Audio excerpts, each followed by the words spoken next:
Salut à tous les passionnés d'anime et d'art. Aujourd'hui, nous plongeons dans l'univers captivant de Blue Period, cette pépite disponible sur Netflix, qui nous raconte comment une simple toile bleue peut bouleverser toute une existence.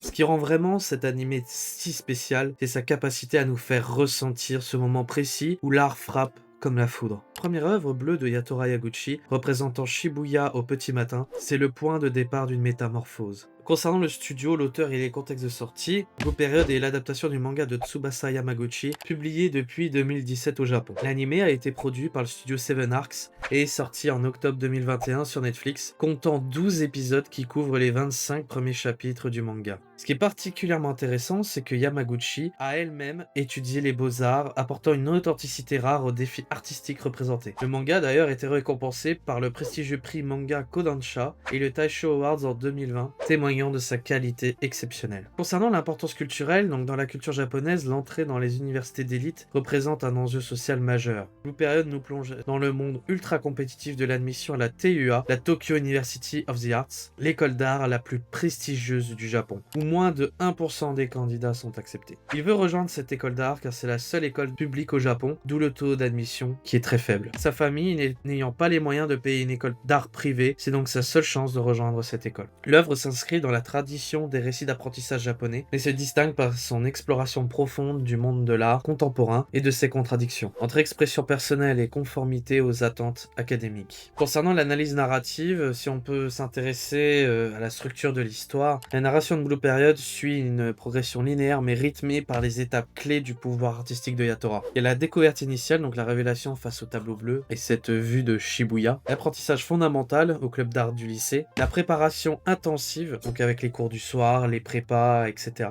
L'épreuve décisive, donc avec l'examen d'entrée à la TUA. Ce qui est remarquable, c'est comme chaque étape, ça ne représente pas seulement un défi technique, mais ça représente aussi une évolution personnelle profonde pour notre protagoniste. Concernant les thèmes principaux et les sous-thèmes, donc l'anime explore plusieurs thèmes fondamentaux. La quête d'authenticité, donc Yatora passe d'une vie où il joue un rôle social à une recherche sincère de sa propre voie artistique. Sa première œuvre bleue marque ce passage crucial du masque à l'authenticité. On le voit notamment au début de l'anime où il traîne dans les bars, se met à fumer, regarde le foot, pour se conformer à un groupe social, sans jamais savoir ce qui le définit vraiment. Yatora n'est pas un génie naturel et compense son manque d'expérience par un travail acharné. De ce fait, il casse un peu le préjugé de ce domaine. Chaque talent doit être sculpté, travaillé inlassablement jusqu'à obtenir quelque chose de grandiose. L'art comme langage, Blue Period montre comment l'art devient pour Yatora un moyen d'expression plus authentique que les mots, lui permettant de communiquer des émotions qu'il réprimait auparavant. C'est d'ailleurs un peu le leitmotiv de sa professeure d'art au tout début de son aventure au lycée. L'art est un langage sans les mots.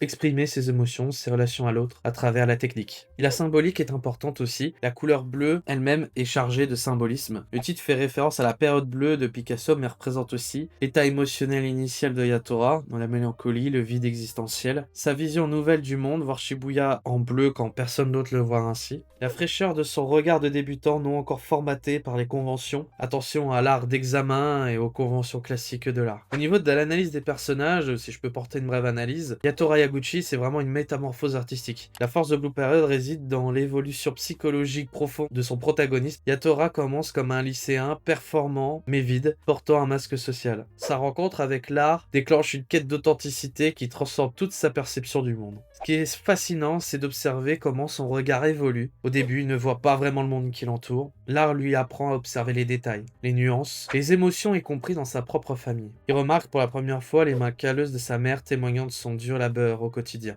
On va parler maintenant des relations clés et des personnages secondaires. Même Saiki, son professeur d'art au lycée, joue le rôle de mentor initial qui reconnaît son potentiel brut et casse le préjugé sur l'art et va faire un travail de déconstruction des représentations sociales. Talent inné, élitisme, pas de business possible. Et va proposer une vision beaucoup plus universaliste et terre à terre. Mori Senpai, donc Mori, avec son approche non conventionnelle de l'art, lui enseigne à voir au-delà des apparences et à exprimer sa vision personnelle. Si ce que tu vois est bleu, alors laisse-le être bleu, devient le catalyseur de la transformation de Yatora. Yuka Ashida, ou Ryuji, ami de Yaguchi qui va motiver le personnage en étant dans le même club d'art et à se rendre dans des musées et universités d'art. Takahashi, rival puis ami, incarne l'excellence naturelle contre laquelle Yatora mesure ses propres progrès. illustrant le génie contre le travailleur. Au niveau de la direction artistique et animation, l'animation de Blue Period présente une qualité variable avec certaines séquences magnifiquement rendues, d'autres plus statiques. Cependant, cette irrégularité est compensée par des choix esthétiques judicieux. Les œuvres d'art sont représentées avec un soin particulier, souvent basé sur de véritables travaux d'étudiants d'art. Les transitions entre réalité et perception artistique sont particulièrement réussies, comme lorsque Yatora commence à voir Shibuya en bleu. Au niveau de l'ambiance et bande sonore, la bande sonore est composée par Ippei Inoue, qui complète parfaitement l'atmosphère contemplative de l'anime. Le thème d'ouverture Everblue par Homo Inake capture l'essence de la série, la découverte d'une passion qui transforme la perception du monde. Les moments de silence sont également utilisés avec maîtrise, notamment lors des scènes de concentration intenses pendant la création artistique. Nous plonge vraiment dans l'état de flow que connaissent les artistes. L'opening, il est incroyable, hein. Vraiment écoutez-le, il est excellentissime. Que l'anime réussit particulièrement tout d'abord, authenticité du processus artistique. Blue Period excelle dans sa représentation réaliste du développement artistique. Cet animé célèbre le travail, les erreurs, les recommencements. Il casse les préjugés, les représentations sociales sur l'art que la société nous impose. L'art est accessible à tous, il suffit de se donner les outils de compréhension, les techniques de composition et surtout l'émotion que l'on veut transmettre. La pédagogie artistique, l'œuvre intègre naturellement des notions techniques,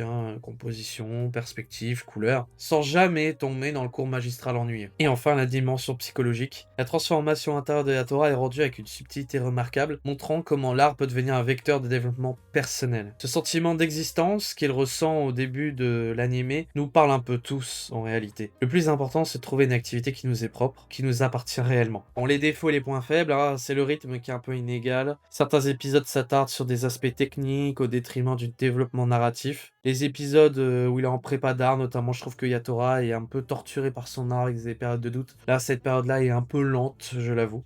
L'animation limitée, bon, c'est vrai que comparé à d'autres productions, l'animation peut paraître statique par moments, bien que ça soit partiellement compensé par la force du scénario, même s'il y a un manque de moyens. Je trouve quand même que ça se voit beaucoup moins que dans d'autres animés. Bien que plus réaliste que la plupart des animés, Blue Period idéalise encore certains aspects du milieu artistique professionnel. Si on peut s'intéresser à l'impact et à la réception du public, Blue Period a été accueilli avec enthousiasme par les critiques et les spectateurs, particulièrement par son authenticité et sa profondeur psychologique. Le manga a été salué comme l'une des meilleures œuvres de sa génération sur le thème de l'art. Les artistes, amateurs comme professionnels, ont particulièrement apprécié la représentation réaliste du processus créatif, loin du cliché du génie torturé souvent véhiculé dans la fiction. L'œuvre a contribué à démystifier le monde de l'art pour un public large, rendant accessibles des concepts artistiques parfois intimidants. De nombreux fans témoignent avoir été inspirés à reprendre ou commencer une pratique artistique après avoir visionné la série. C'est vrai que de mon côté, cet animé m'a fait vraiment découvrir l'art de manière générale dans tous ses domaines.